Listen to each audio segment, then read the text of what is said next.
উফ, কি রান্না করি আজ কিছুই তো মাথায় আসছে না। কি হয়েছে হারি ভাই, এত চিন্তা করছো কেন?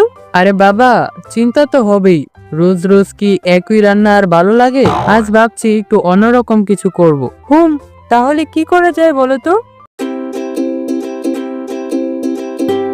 এই তো মাথায় এসেছে একটা বুদ্ধি। কি বুদ্ধি বলো তো? কেন আজ আমরা বিরিয়ানি বানাবো? বিরিয়ানি?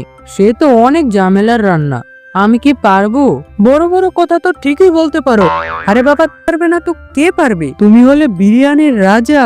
ও তাই নাকি? তাহলে তো কাজে লেগে পড়তে হয়।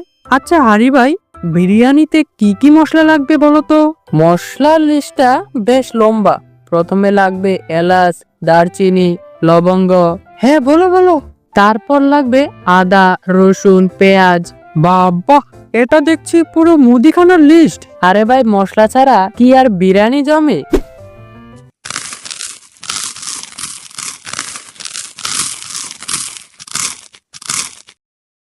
উফ, মশলা বাটতে গিয়ে আমার হাতগুলো ব্যথা হয়ে গেল। আরে একটু সবুর করো, কষ্ট না করলে কেষ্ট মিলে না। বাহ, মাংসটা থেকে ভালোই গন্ধ বেরোচ্ছে।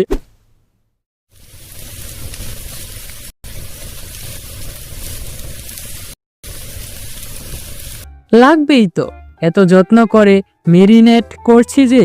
আচ্ছা, তুমি কি এর মধ্যে কিছু দিয়েছো? হ্যাঁ দিয়েছি তো, মশলা দিলে মাংসটা নরম হয়, জানো না বুঝি? ও, আমি তো সেটা ভুলেই গেছিলাম। তুমি দেখছি সব মনে রেখেছো। হারি ভাই, চালটা কি ভালোভাবে ধুতে হবে নাকি? হ্যাঁ বাবা, একদম জকজকে করে ধুবে, কোনো রকম নোংরা যেন না থাকে।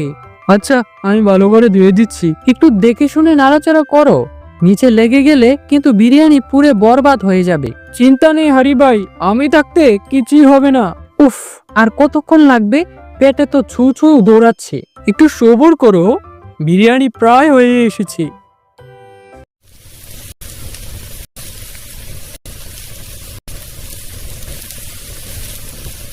আর একটুখানি। এই দেখো বিরিয়ানি রেডি। ওয়াও, কি দারুণ গন্ধ বেরিয়েছে, দেখে তো জিভে জল এসে গেল। কি অসাধারণ হয়েছে হারি ভাই। আরে এটা তো কিছুই না, এরপর দেখবে আমি আরো কত কি রান্না করতে পারি। হ্যাঁ, সব দেখাবো। তুমি সত্যি একটা জিনিয়াস। তো বন্ধুরা, কেমন লাগলো আজকের এপিসোড? আশা করি তোমাদের ভালো লেগেছে। যদি ভালো লাগে লাইক আর কমেন্ট করতে ভুলো না। আর হ্যাঁ, আমাদের চ্যানেলটা সাবস্ক্রাইব করতে ভুলো না যেন। টাটা।